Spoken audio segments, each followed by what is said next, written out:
જય શ્રી કૃષ્ણ મિત્રો આજ તારીખ 13 ઓગસ્ટ 2026થી પવિત્ર શ્રાવણ માસનો પ્રારંભ થઈ ચૂક્યો છે ને આ માસનું મહાત્મ્ય વર્ણન કરતાં ભગવાન શિવે સ્વયં કહ્યું છે કે 12 માસમાં શ્રાવણ માસ મને અત્યંત પ્રિય છે ને તેનું મહાત્મ્ય શ્રવણ કરવા યોગ્ય છે. તેના મહાત્મ્યનું શ્રવણ કરવા માત્રથી પણ સર્વે સિદ્ધિઓ પ્રાપ્ત થાય છે. આથી શ્રાવણ માસ દરમિયાન જે ભક્ત ભક્તિપૂર્વક ભગવાન શિવનું પૂજન, અભિષેક અને નામ સ્મરણ ને કથા મહિમાનું શ્રવણ કરે છે તેના અનેક જન્મોના પાપો નષ્ટ થાય છે, જીવનમાં સુખ, શાંતિ અને સમૃદ્ધિ આવે છે અને અંતે ભગવાન શિવની કૃપાથી મોક્ષને પ્રાપ્ત થાય છે.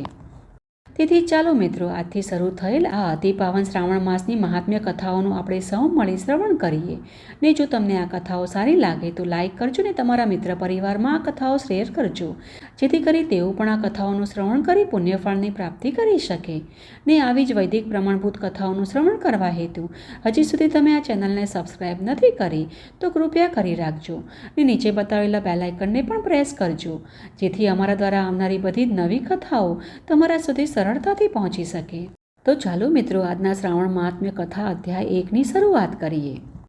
કપૂર ગૌરમ કર્ણાવતારમ સંસાર સારમ ભુજગેન્દ્રહારમ સદા વસંતમ હૃદયારવિંદે ભવમ ભવાની સહિતમ નમામિ.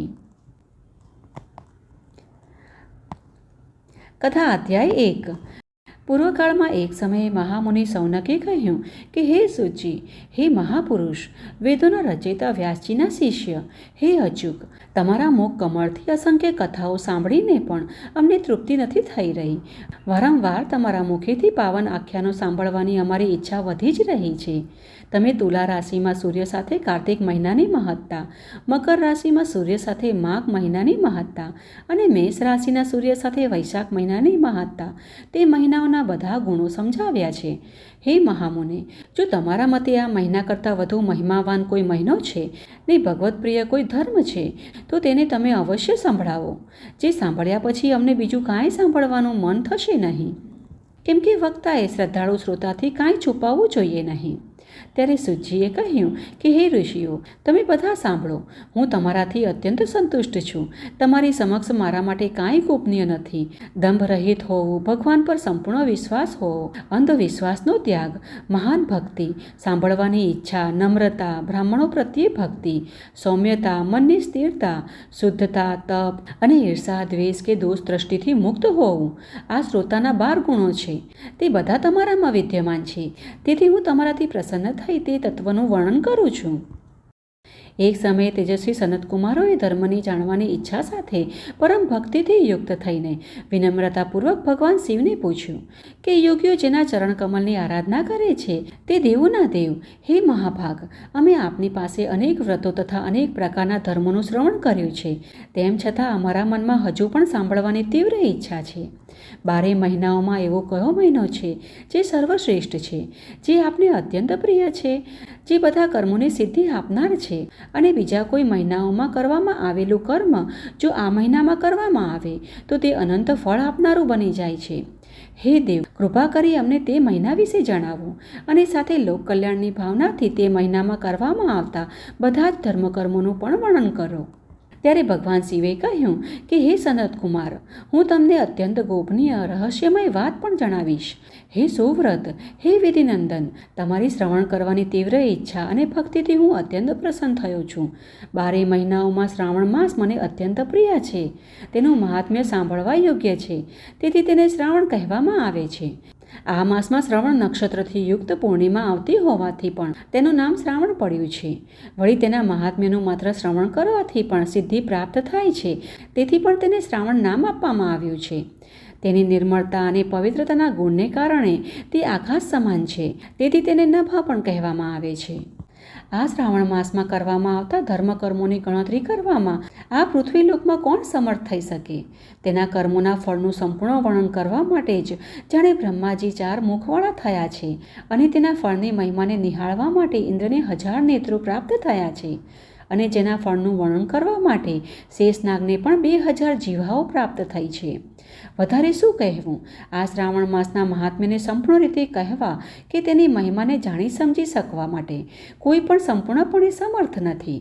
હે મુને, અન્ય કોઈ પણ માસને આ શ્રાવણ માસની એક કળા જેટલું પણ મહત્ત્વ પ્રાપ્ત થયું નથી. આ માસ બધા જ વ્રતો અને ધર્મોથી યુક્ત છે. આ માસમાં એક પણ દિવસ એવો નથી દેખાતો જે કોઈને કોઈ વ્રતથી રહિત હોય. આ માસની લગભગ તમામ તિથિઓ વ્રતથી યુક્ત છે. શ્રાવણ માસના મહાત્મ્યના સંદર્ભમાં મેં જે કાંઈ કહ્યું છે તે માત્ર પ્રશંસા માટે કહ્યું નથી. દુઃખી પીડિત લોકો, જિજ્ઞાસુઓ, ભક્તો, ધનની ઈચ્છા રાખનારા, મોક્ષની અભિલાષા રાખનારા તથા પોતપોતાની મનોકામનાઓ પૂર્ણ કરવાની ઈચ્છા રાખનારા, આ તમામ પ્રકારના લોકો માટે શ્રાવણ માસમાં વ્રતનું અનુષ્ઠાન કરવું જોઈએ. બ્રહ્મચાર્ય આશ્રમ, ગૃહસ્થ આશ્રમ, વાનપ્રસ્થ આશ્રમ અને સંન્યાસ આશ્રમ, આ ચારેય આશ્રમમાં રહેનારા લોકોએ પણ શ્રાવણ માસમાં વ્રતનું પાલન કરવું જોઈએ. આ સાંભળી સનતકુમારોએ કહ્યું કે હે ભગવાન, હે સત્તમ, આપે કહ્યું કે આ માસના કોઈ પણ દિવસ અને તિથિ વ્રતથી રહિત નથી. તો કૃપા કરી તે તમામ વ્રતો વિશે મને જણાવો. કઈ તિથિએ અને કયા દિવસે કયું વ્રત કરવામાં આવે છે? તે વ્રત કરવાનો અધિકાર કોને છે? તે વ્રત કરવાથી શું ફળ પ્રાપ્ત થાય છે? તેની વિધિ શું છે? અગાઉ કયા મહાપુરુષોએ એ વ્રત કર્યું હતું? તે વ્રતનું ઉત્થાપન કેવી રીતે કરવું? મુખ્ય પૂજન ક્યાં કરવું? જાગરણ કરવાની વિધિ શું છે? તે વ્રતના દેવતાઓ કોણ છે? તે દેવતાની પૂજા ક્યાં કરવી જોઈએ? ને પૂજન માટે કઈ કઈ સામગ્રીની જરૂર પડે છે? તેમજ કયા વ્રત માટે કયો યોગ્ય સમય છે? હે પ્રભુ, આ બધી વાતો અમને કૃપા કરી વિગતપૂર્વક જણાવો. આ શ્રાવણ માસ તમને શા માટે પ્રિય છે? તે કયા કારણથી પવિત્ર માનવામાં આવે છે? આ માસમાં ભગવાનનો કયો અવતાર થયો હતો? આ શ્રાવણ માસ અન્ય તમામ મહિનાઓ કરતાં શ્રેષ્ઠ કેવી રીતે બન્યો? અને આ માસમાં કયા કયા ધર્મકર્મો તથા ધાર્મિક અનુષ્ઠાનો કરવા યોગ્ય છે? હે પ્રભુ, કૃપા કરી આ બધું જ અમને વિગતે જણાવો. આપની સમક્ષ એક અજ્ઞાની તરીકે પ્રશ્ન પૂછતા મારા જ્ઞાનની કેટલી સીમા હોઈ શકે? તેથી આપ અમને આ વિષયનું સંપૂર્ણપણે વર્ણન કરીને સમજાવો. હે દયાનિધાન પ્રભુ, અમારા દ્વારા પૂછવામાં આવેલી વાતો સિવાય પણ જે કાંઈ કહેવાનું બાકી રહી ગયું હોય તે પણ લોકોના ઉદ્ધાર અને કલ્યાણ માટે કૃપા કરીને અમને જણાવો. રવિવાર, સોમવાર, મંગળવાર, બુધવાર, ગુરુવાર, શુક્રવાર અને શનિવાર, આ 7 દિવસોમાં કયા કયા ધર્મકર્મો અને અનુષ્ઠાન કરવા જોઈએ? હે વિભુ, તે બધું અમને કૃપા કરીને જણાવો. આપ સમગ્ર સૃષ્ટિના આદિકાળથી જ પ્રગટ થયેલા છો, તેથી આપને આદિદેવ કહેવામાં આવ્યા છે. જેમ એક દેવતાની પૂજા વિધિમાં આવતી ખામી કે વિધિ બાધા અન્ય દેવતાઓની પૂજા વિધિમાં પણ અસર કરે છે, તેમ અન્ય દેવતાઓના મર્યાદિત દેવત્વની સરખામણીએ આપને મહાદેવ માનવામાં આવ્યા છે. ત્રણેય દેવતાઓનું નિવાસસ્થાન માનવામાં આવતા પીપળાના વૃક્ષમાં પણ સૌથી ઉપર આપનું સ્થાન છે. આ રીતે આપની શ્રેષ્ઠતા અને મહત્તા પ્રગટ થાય છે.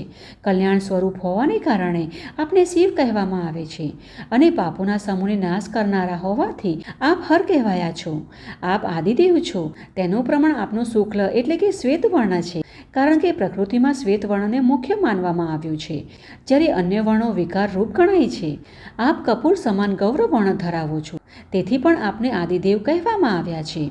ગણપતિના અધિષ્ઠાન રૂપ 4 પાંખડીઓવાળા મૂલાધાર ચક્રથી, બ્રહ્માજીના અધિષ્ઠાન રૂપ 6 પાંખડીઓવાળા સ્વાધીન ચક્રથી અને ભગવાન શ્રીહરિના અધિષ્ઠાન રૂપ 10 પાંખડીઓવાળા મણિપુર ચક્રથી પણ ઉપર આપનું સ્થાન છે.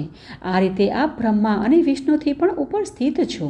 આ વાત આપની સર્વોચ્ચતા અને પ્રધાનતાને વ્યક્ત કરે છે. હે દેવ, માત્ર આપની પૂજા કરવાથી જ પંચાયતન પૂજા પૂર્ણ થઈ જાય છે, જે અન્ય કોઈ દેવતાની પૂજાથી કોઈ પણ રીતે સંભવ નથી. આપ પોતે જ સાક્ષાત ભગવાન શિવ છો. આપની ડાબી જાંઘ પર શક્તિ સ્વરૂપા માતા દુર્ગા, જમણી જાંઘ પર ભગવાન ગણપતિ, આપના નેત્રોમાં સૂર્યદેવ અને આપના હૃદયમાં ભક્તરાજ ભગવાન શ્રીહરિ બિરાજમાન છે. અન્નને બ્રહ્મ સ્વરૂપ માનવામાં આવ્યું છે, રસને વિષ્ણુ સ્વરૂપ માનવામાં આવ્યું છે અને આપ તેના ભોગતા છો. તેથી હે ઈશાન, આપની શ્રેષ્ઠતા અંગે કોઈને કોઈ શંકા રહી શકે છે? સમસ્ત જીવોને વૈરાગ્યની શિક્ષા આપવા માટે આપ સ્મશાનમાં તથા પર્વત પર નિવાસ કરો છો. મહર્ષિઓએ કહ્યું છે કે પુરુષ સુક્તા ઉતામૃત ત્વશેષાનો. આ મંત્ર દ્વારા જે પરમ તત્વનું પ્રતિપાદન કરવામાં આવ્યું છે તે આપ જ છો. સમગ્ર જગતનો સંહાર કરી શકે તેવા હળાહળ વિષને પોતાના કંઠમાં કોણે ધારણ કર્યું? મહાપ્રલયની પ્રચંડ કાલાગ્નિને પણ પોતાના મસ્તક પર ધારણ કરવાની શક્તિ કોની પાસે હતી? સંસારરૂપી અંધકારમય કૂવામાં જીવના પતન જન્મનું કારણ બનનારા કામદેવને ભસ્મ કોણે કર્યો? હે પ્રભુ, આપ એટલા મહાન છો કે આપની મહિમાનું સંપૂર્ણ વર્ણન કરવામાં કોણ સમર્થ થઈ શકે છે? હું એક તુચ્છ પ્રાણી છું. કરોડો જન્મોમાં પણ આપના પ્રભાવ અને મહિમાનું સંપૂર્ણ વર્ણન કરી શકું તેમ નથી. તેથી હે પ્રભુ, મેં પૂછેલા પ્રશ્નોના ઉત્તરો આપો અને આ વિષયનું સંપૂર્ણ જ્ઞાન મને પ્રદાન કરો. આ રીતે શ્રી સ્કંદ પુરાણ અંતર્ગત ઈશ્વર સનત કુમાર સંવાદમાં શ્રાવણ માસ મહાત્મ્યનો પ્રથમ અધ્યાય સંપૂર્ણ.